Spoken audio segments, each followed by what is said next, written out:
The Sports Time Podcast.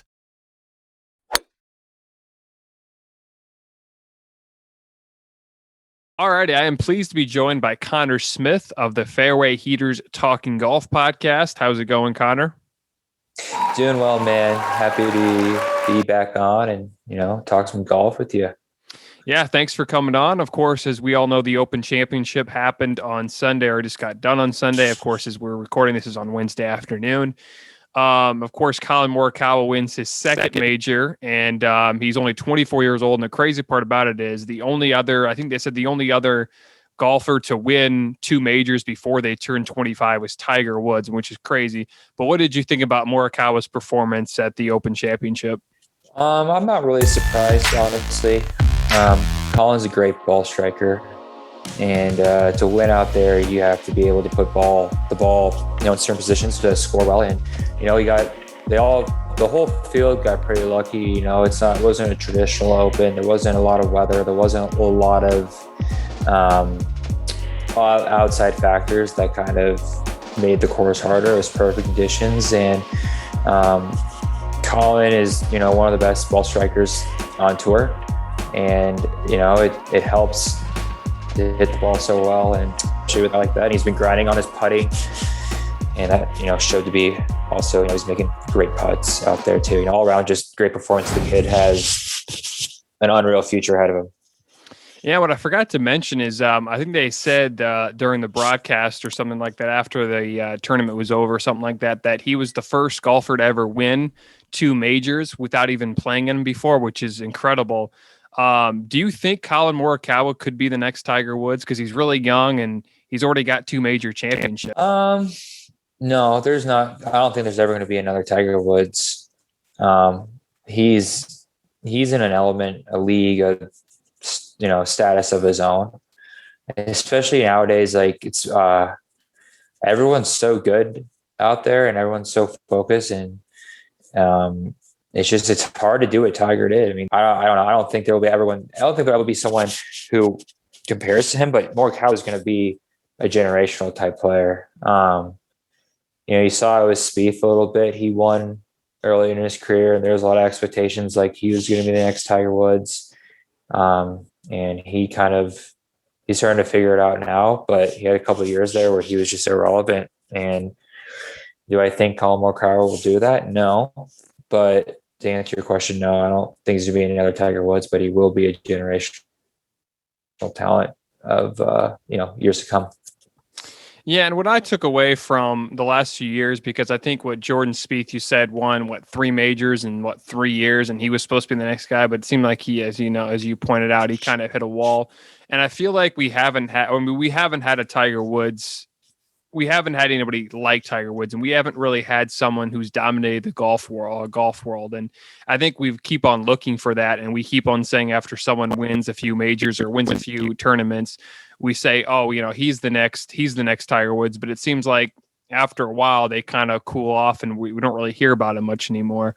But yeah, I do think Morikawa is impressive, and I think you're right. There probably won't ever be a Tiger Woods, but I feel like Morikawa could be next guy. But again, he could be like a Spieth as well and just completely fall off. And again, thankfully Spieth is coming back, and he's played really well. Of course, he won a tournament this year for the first time in 3 years. So it's incredible to see, that work. And of course, as we keep on talking, he's really young. And also that happened at the Open Championship, of course, Bryson DeChambeau acting a little childish during his whole, not having the right golf club and stuff like that. And I think they were saying too that he's the only one that has the swing like how he swings. Like his swing is completely different than everybody else's. But what did you think about that? And did you think he was acting childish? Yeah, I think it was a pretty embarrassing statement from him. We talked about it on our episode yesterday. You have a team around you at Cobra who, it's basically him and Ricky Fowler. I mean, those are really the only Cobra guys that are relevant in the golf world. So, if he goes to any other, equipment company, it's going to be hard for them to put as much time and effort as Cobra does for him. And think it's really disrespectful. I think it's childish. I think it's I don't know if you follow his. He has like a YouTube page now, and they show how much work, how much dedication, how much time these people are putting in to perfect his golf clubs to his exact specification. And I don't know, it's just pretty disrespectful at the end of the day. And JT said it best: when you're swinging out of your shoes 135 miles per hour, it's hard to hit the center of the club face. So maybe he needs to think of a new approach to the game instead of blaming the staff at Cobra. Yeah, and I'm a little shocked. I'm a little shocked that Cobra hasn't, I know Cobra said something after it all happened and they were disappointed with his comments, but I'm surprised that Cobra didn't go out and just drop him to be the way he acted. But I mean, it seems like too, DeChambeau is never happy, and he's never happy, and he's always got to have something different. It's just DeChambeau, as we all know, is one of a kind golfer, but I just feel like he's never happy, and everything has to be his way, and if not, it's not going to go well. So again, as you mentioned, did you want to add anything to that? Or yeah, I agree. I mean, I was just going to say, it clearly is hard to work with him. I mean, his caddy quit a day before the tournament, you know what I mean? And you have people that are putting their life into making sure you perform at the best. It's disappointing, especially when you have such a different approach to the game, like from putting to driving to everything. And your approach is unique. It's different. And, he's trying to change the game with, putting on a bunch of weight to swing the golf club and all that stuff. And, it's hard to hit the ball perfect every time. I mean, especially at their level too, no different. But again, for him to name the equipment company is honestly just ludicrous, to be honest. It's crazy. Yeah, and I feel like it's going to be interesting to see what DeChambeau does going forward. And we're all done with majors this year, and we'll see what happens in the next Masters and see if anything really changes. But it's just going to be very entertaining to see what happens to DeChambeau, if he changes anything. And well, we'll definitely see what happens in the next few months. I kind of wanted to point this out, but another golfer that has played pretty well, but just seems like he can't quite get there, is Louis Oosthuizen. I think he won the Open back in 2010, but it seems like this year he's been in contention, and even last year too, he's been in contention with a lot of those tournaments, but he just can't quite finish them. Do you think Oosthuizen will get another major, and why do you think he keeps on being so short and just can't quite get that second major? I don't think Louis is going to win another major. He's been close so many times, especially this year. He's been so close. I think he has now 7 runner-up finishes in majors, if I'm correct. But I think the thing with him that I've noticed is he's a great Thursday, Friday, Saturday player. Then come Sunday, it just seems to be the case where he just falls off every time. And it's kind of sad to watch, because he's so close so many times. Couple different bounces one way or the other, and we could be sitting here talking about how he's he's won 2 majors this year. So that's golf, though. It's crazy, and a lot of tough breaks. It's hard, but he puts himself there. He just can't do it, and I don't know what it is, but I hope, one day he does. I hope he proves me wrong. Yeah, and I didn't really honestly know a whole lot about him until the last few years. I think in the U.S. Open in 2020, he was close, and then he kind of fizzled there. And then I think it's been now 2 majors he's been in contention, but it just seems like he can't quite get the finish. He's kind of similar to Tony Finau. Finau hasn't won in a while, but Finau is always that guy that's always in contention, but just can't quite get the finish. Of course, Finau is a lot younger than Oosthuizen and hasn't yet won a major, but it's sad to see. The World Golf Rankings were released, and as you mentioned before we started recording, Jon Rahm is now number 1. Collin Morikawa moves up to 3. Is there anybody in the top 5 or top 10 that you're kind of surprised with? And do you think there should be, and who do you think the top 5 golfers currently are? Well, I got the list right here. I mean, obviously, you said top 10, right? That I'm shocked with. Top 5 or top 10, kind of what? Just yeah. I mean, the top 5, like 1 through 8, is pretty. I mean, you make a case for all those guys to be there, but you look at a guy like Lulu Stason. Obviously, has been playing unreal golf, but I don't think necessarily he's a top 10 player in the world. I wouldn't pick him over a lot of these guys on the list. Harris English is 10th in the world right now. I mean, that's crazy to see. He's playing some good golf, but yeah, it's just like you go from 10 to 20, you have all these guys, Finau, Berger, Rory, Jordan Spieth, Patrick Reed. I'm not betting against them, but right now I think my top 5 golfers are Rahm. He's got top 10 finish in every major this year. 1-1. His game's unreal right now. I mean, DJ. These are in no particular order, but DJ is playing. He's always been playing. He's so consistent, man. Like his game is like so fun to watch. It's so simple. It's so easy. Just ball on the green, ball in the hole. I think a guy that a lot of people like. He's 5th right now in the World Golf Rankings, but Xander. I mean, Xander's a really good player. I think he's for sure belongs to be in that top 5. But yeah, I think that, I guess if I had to rank them, my top 5 right now would be Rahm number 1, Collin Morikawa number 2, JT 3, DJ 4, and then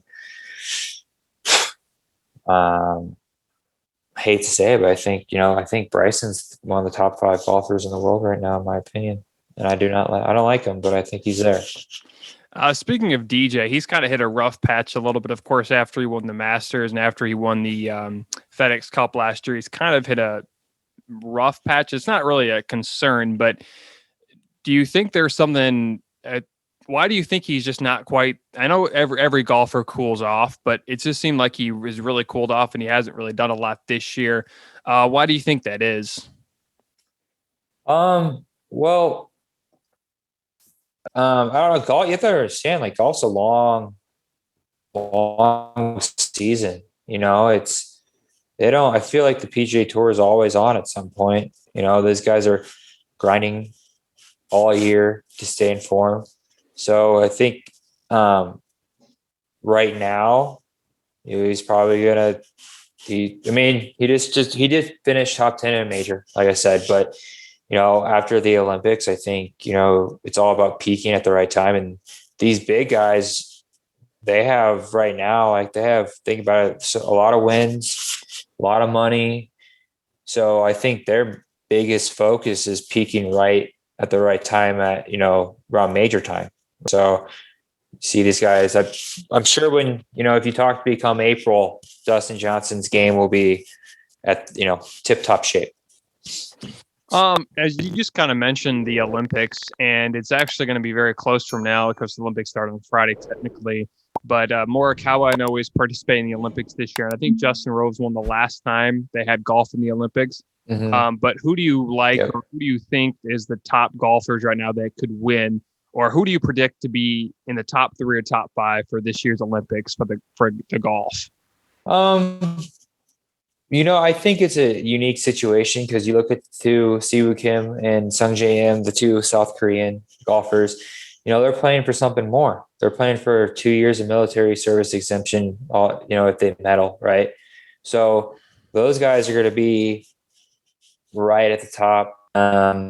Hideki Matsuyama, he's playing in Japan. That must be really cool for him. He's coming off a Masters win.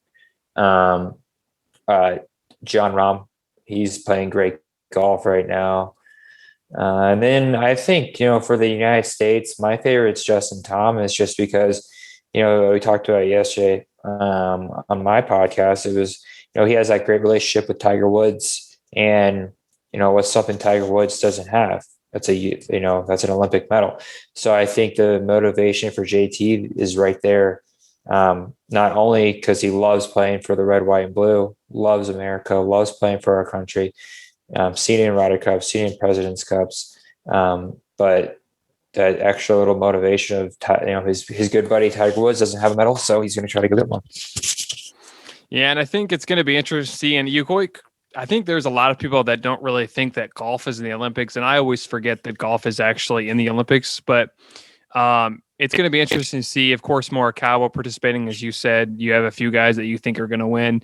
I'm definitely excited for it. I think it's going to be interesting to see what happens because I think this is the second time they had golf in the Olympics. Because I think, they might have had it in the early 19 like that era, but yeah, this is the second time they've had it in a thing forever. I think this, I don't know. I'm not quite sure if they've had it before, but this is definitely the second year that since I've been on live that it's been here.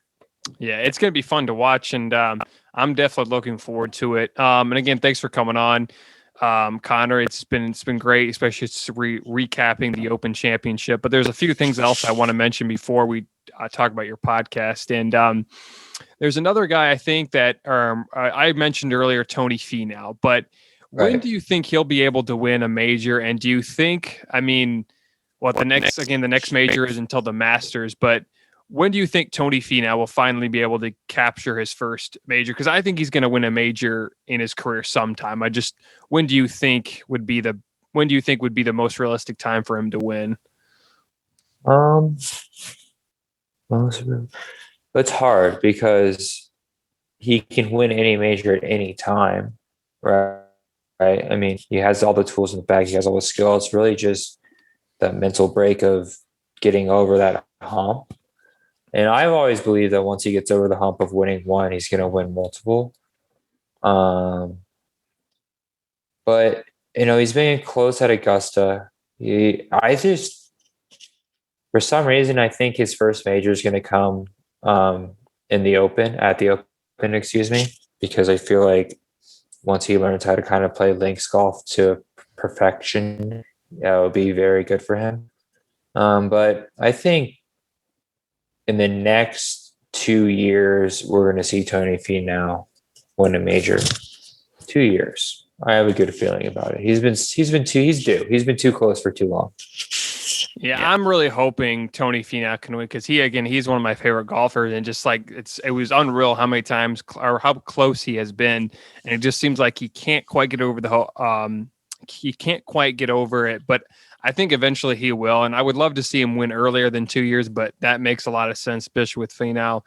Again, I think he's going to be, I agree with you saying that I think he'll win multiple after he wins that first. It's just the first one is going to be the hardest.